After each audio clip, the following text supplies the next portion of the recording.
What kind of seasoning? Szechuan pepper, salt, coriander. And what do you have going on right Oh, here? MSG.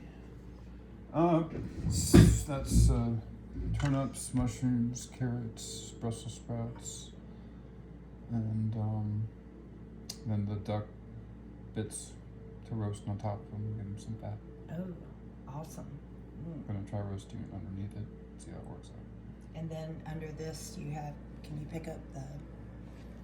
So this is cauliflower around the edges so they get, browned. And then Brussels sprouts on the bottom so they don't get overcooked. And then mushrooms wherever, it doesn't matter. Carrots and turnips cut up. Cool. And yummy duck. So try to get the duck on top of it all so the air gets around it and roasts it and drips the duck fat onto the vegetables. Yummy.